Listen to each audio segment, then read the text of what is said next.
Oh, I know who you are. You're old Bo Davis.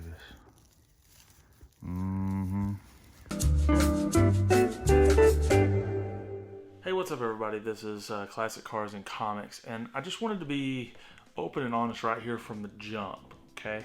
I'm learning a lot of stuff by working on that Lincoln, okay? I've done stuff I've never done before or attempted to try to do with a vehicle, and that was by and large a lot of my motivation with doing this. I believe I said in the first video that this is not my car. It was my grandfather's car, but it's not my car. It's been handed down to my brother, and it's up to him to decide what he wants to do with the car. So from the jump, I'm gonna let you know that I didn't get it running, okay? The motor was free, but through diving further into the vehicle, I was able to find out some stuff that's a little bit concerning and that may be on my level of expertise or my financial ability at this time, or even my brother's financial ability at this time. So I don't know if there'll be any more videos coming out unless y'all are telling me that, hey, you know, this is what you could do to maybe fix that issue and it's still not break the bank. Because really, sort of what I'm thinking right now, we're several hundred to $1,000 into this to be able to fix the problem. But any help or guidance that you have, that would be greatly appreciated. I am learning a lot from getting in there and doing this, but I've started diagnosing the issue in this video, and also I think I figured out what the issue is, so that's comforting. But since it's not my car and it's not my money, it's very hard to go any further into it with all that being said. So please like, comment, subscribe. Please though, if you know how to fix this, or if you know that this isn't that big a deal, please let me know that, because I wouldn't mind going further into it if I knew exactly what I was getting into, okay? But it's just sort of hard working on something that it's not yours, and you don't know where the end of the rainbow is, you know, as far as like parts wise, money wise, everything else, okay? So it's one thing to work on yourself and something yourself, and you know that, hey, this is how much money I'm working with, and this is where I got to get to. And now, you know, every time you start working on a car, there's going to be a bump in the road, a crater in the road, okay? That's just what happens whenever you go down the rabbit hole on these. But, you know, it's a learning experience. So I just wanted to get in here at the beginning of this and say that, and that way that if you don't want to see the rest of the video, you don't have to waste your time. You just go on to the next video or whatever it may be. I hope you don't. I mean, there's still some stuff that I learned. I believe that you could learn from it, but I just want to be transparent. So hope you enjoy the video. Please, if you have any guidance on this, let me know. Thanks. All right, today's the day that we're going to try to give it a go. So today is day one, and we'll see what we come up with. Day one of starting it. Okay, gonna pop the hood and remove the spark plugs, bump it a little bit, you know, just try to hook the battery up and just sort of bump start it a little bit to get those cylinders going, put the spark plug back in, and see what we got.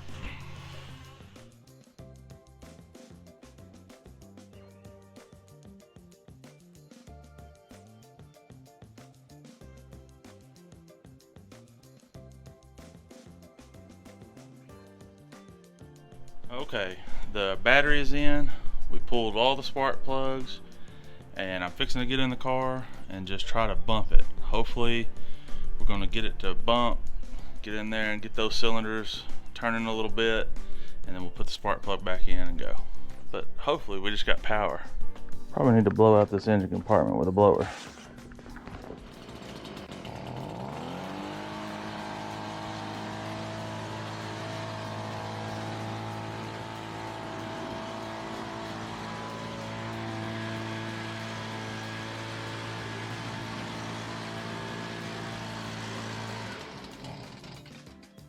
Okay, this is on my GoPro, so you'll have to forgive me if the lighting is low. Hey, it's got lights in here on the floorboard. It's got lights. Look at this. It's got lights over here on the door. Holy smokes, this may work.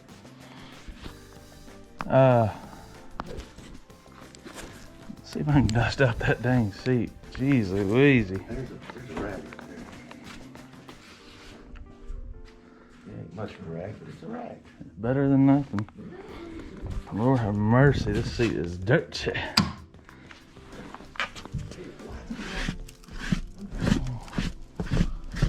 This seat's gonna clean up. Oh, it's got one hole in it. Dadgummit. Was it burned? Now it's a cut. I mean, it's still good, but I was hoping that the leather might have been saved. Let's just see if the motor tried to work for the seat to go back. Oh gosh, whoever drove this was shorter than Gran. Oh. Okay. So here we go. Good Lord of living. I don't even know where the key goes.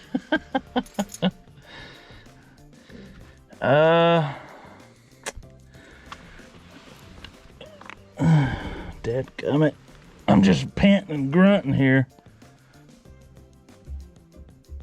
This motor is trying to work in this seat so that I can get some leg room. There the key is.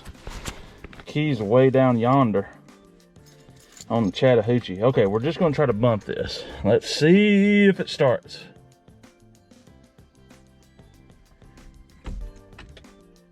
You hear that? Nothing.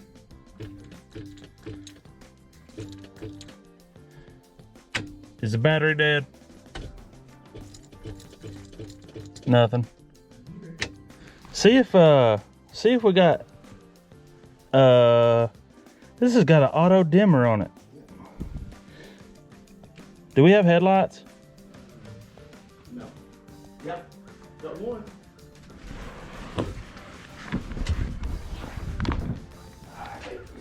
Yeah, you got lights running, running lights. Running light over here. No light there. I forgot to hit record, because of course I did. We got one headlight over here.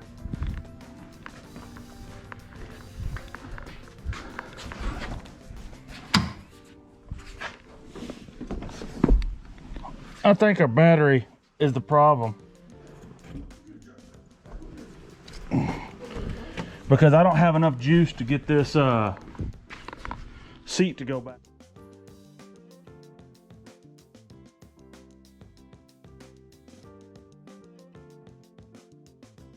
Oh God, dog. This is not made for taller people, and I ain't really tall. All right, got a battery charger on there. Let's see what we got now.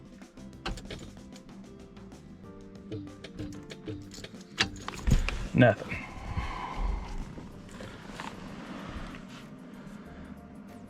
I don't want to see if the windows may work or may not. See what I got on the lights. You don't have any on the other one. Turn the other one back. Push the other one. You got running lights now. That's just in the middle position. There you got it. So I guess there's a near and a far on here. Does it not just have a...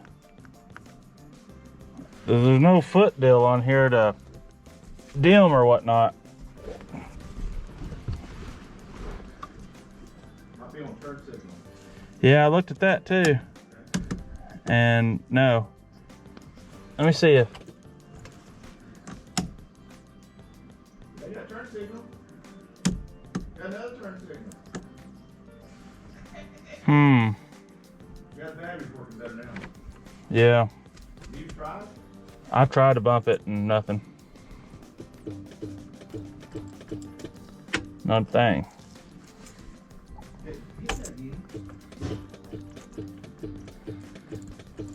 Just keep doing it? Yeah, it went back to the back. Huh. Trying to see if I have a radio. But I don't know how to get that.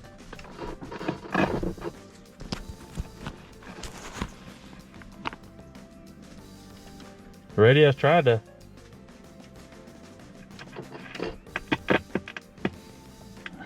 The radio's trying. The dial's not wanting to spin though. To change stations. Oh, there it goes. Slowly but not surely.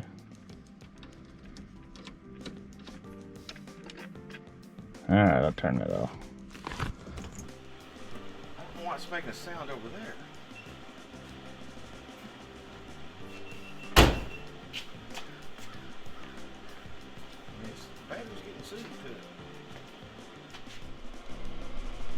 Okay, we may be dealing with a bad solenoid, so we're just going to try to bypass that and just stick a hot lead right to the solenoid.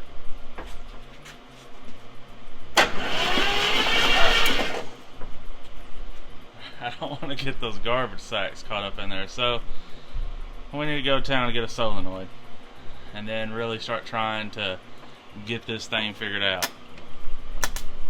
Yeehole.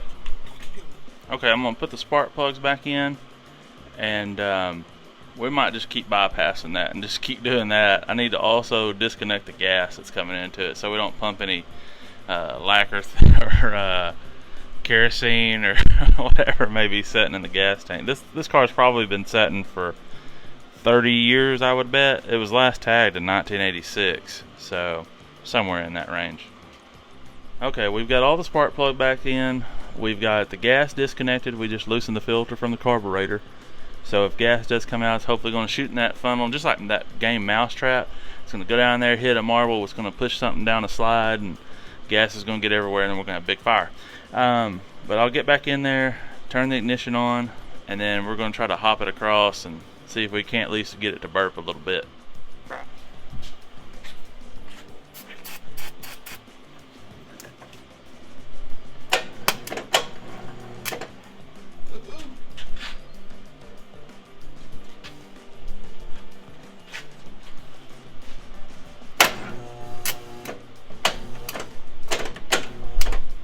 Going free now.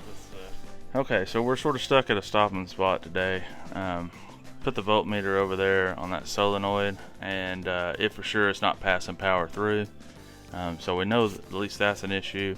But whenever we bypass that to go straight down to the starter, it just wasn't getting it, to spin at all. So we may have a bad starter. I'm not sure, but that's going to have to be some research done before we jump any further into figuring it out. And ultimately, at the end of the day, it's not my baby.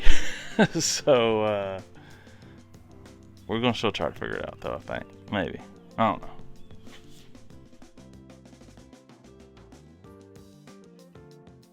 Just can't quit you.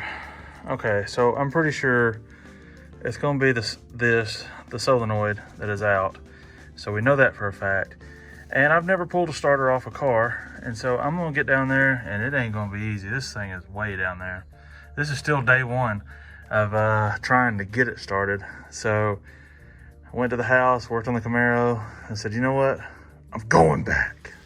I'm not saying this is impossible to get to. Now you can clearly tell. Oh, let me see. So I'm not sure. That transmission's definitely been leaking. But here's my starter up here. Here's one bolt that I'm going to have to get to. And then the other one should be up there somewhere. This is not going to be easy to get to. That bolt, of course, but this other one, I don't know. Let me see if I can get my flashlight on. Okay, so there's bolt one. And the next bolt is going to be right up there. You can just sort of see it where that light's hitting.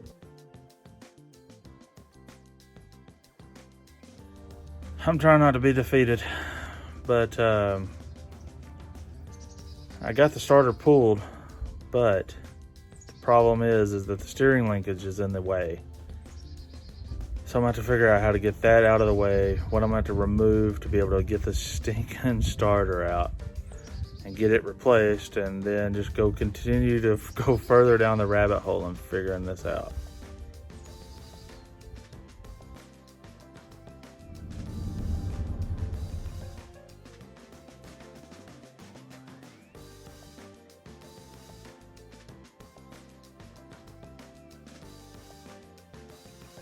Never know what you'll see at your local Walmart. Really cool old truck. Love Sinclair stuff, man. Just really cool.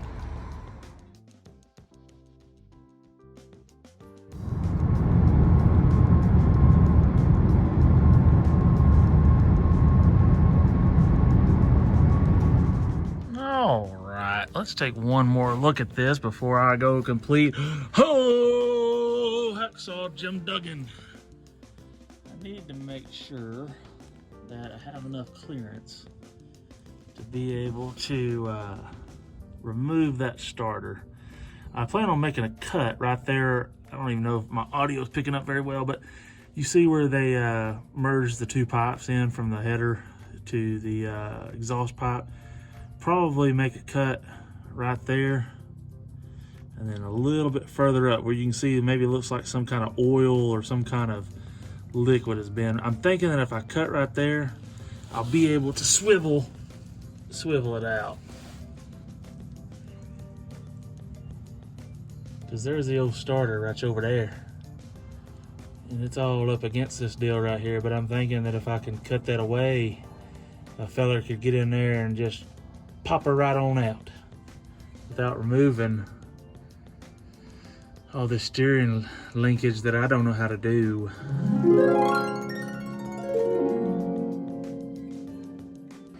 And I'm getting to my knees and I'm praying, Lord, forgive me for all the bad stuff I've done and people I've trampled on, and Lord knows I'll never do it again. I can tell you that much. I've got a sinus infection, and so it's a little hard for me to talk, but I think the best way to get in and cut those pipes is we're gonna take off this wheel. Now this wheel's a little bit cleaner because I used my shop vac to blow it out, and I've been blowing out the engine bay area as well, but we're gonna try to pull that tire off and see if I have a better route to get right with Jesus.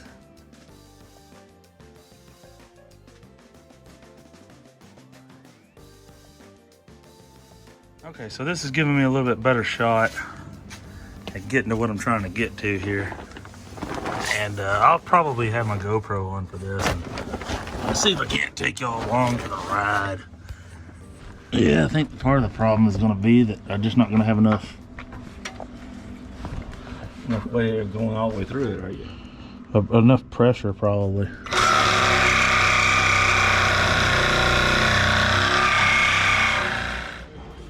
Well, this ought to mess up plenty of stuff. There we go, let's do that. Just cut stuff up. So the little one ran out of battery because it probably wasn't properly charged.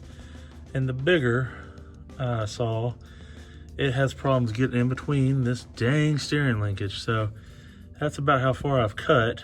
And I don't have a longer blade because I sat and contemplated it the other day and was like, I'm not gonna be able to get enough clearance anyway. Why buy another blade?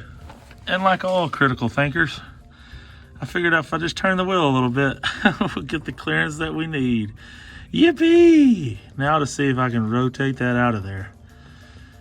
And the steering linkage has got to come back this way now. It is finished, or at least out.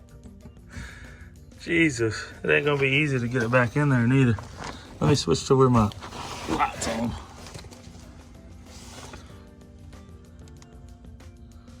I really need to trim a little bit more off that pipe right there to be able to get it smooth transition back into there.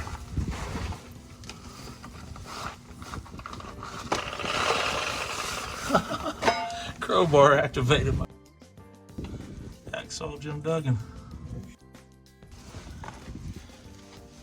Let me flip this camera.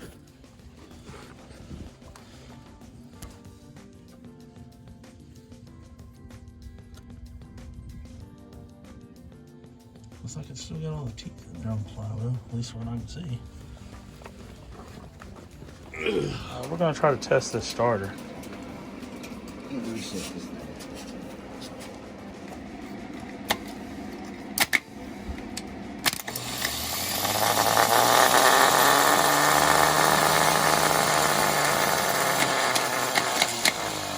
But we've got the starter pulled. I need to buy a new solenoid. That's Pop Dizzle right there. That's been helping me. My #1 mechanic right there. Your YouTube's somewhat famous now. But we'll get those replaced and put back in and see if we got any more luck with getting this old car started. So I found some provenance the other day that said that my hand's right there. It said that the last time it was worked on was 89. So, and I believe that was the last time my hand drove it. So we'll get it all patched up.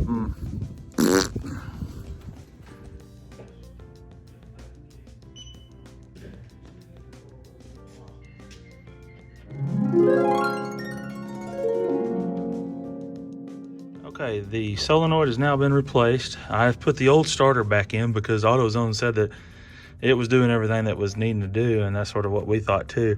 I've also went back in and wrapped some of this wire. This wire that runs down to the starter, it's getting very frail. So this could be a part of the problem right here. But I'm about to one-man wolf pack this and find the keys and just see if I can get it to turn over. It's still got all the spark plugs in it, but I cleaned some spots to try to maybe get some better grounds, but we'll see what we got. You ever got things that just bother you, man? You get out in the rain and cold and you're like, man, this alternator wire needs to be replaced. And maybe that's why I'm having so many issues. Maybe it's because I'm not a mechanic. Maybe I just don't know why. So here's some documentation from 85. Some rat chewage there. Got a little nice M. And then I don't know if Johnny's was just a little concerning about this gunk engine cleaner, but it's got new shocks on it, circa 1980 something.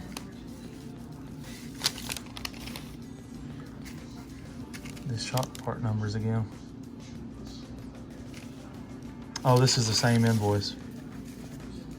Oh, yeah. That's an insurance premium. We're gonna hope that this does the trick. Only cost me 10 bucks, and it's a lot better than this cord over here.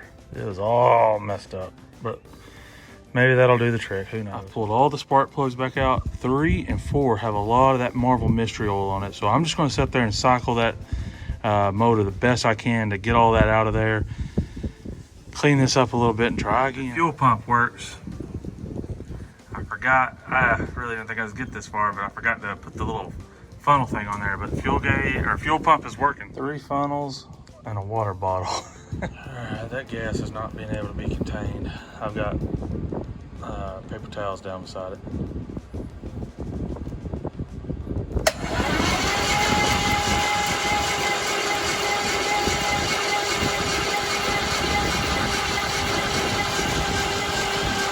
We're turning. It ain't like it's turning, but it's turning. This is with just the spark plug in 5.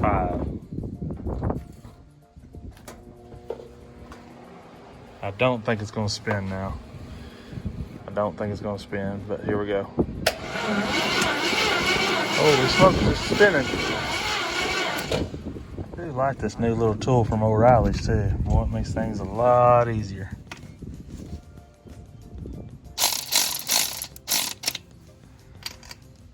So much easier. And I'm not really cranking down on this either. Okay, here we're going to, golly, I'm sorry about the wind, everybody. We're going to try with 5 and 6 in and see if we're still getting the motor to turn. We're slowing down here.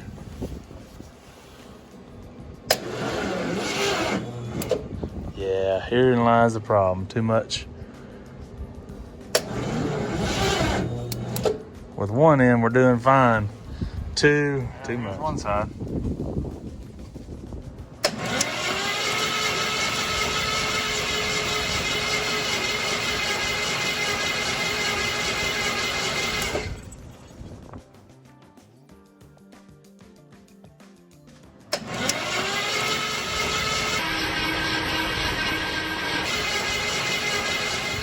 Okay, so I went and watched the video, and this spring was not going up and down at all. This is 2 over. I'm not the smartest man in the world and I'm not a mechanic, but I don't think that's supposed to be like that. Holy shnikes, look at that. This is what 30-year-old gas looks like. Looks like chewing tobacco. And you know, there's people get their water burner in here, right there in there. I wonder if it'll burn. I don't know how I'm gonna really do this and show y'all. So let's just see if, I think it's gonna burn. It still smells like gas. Ugh.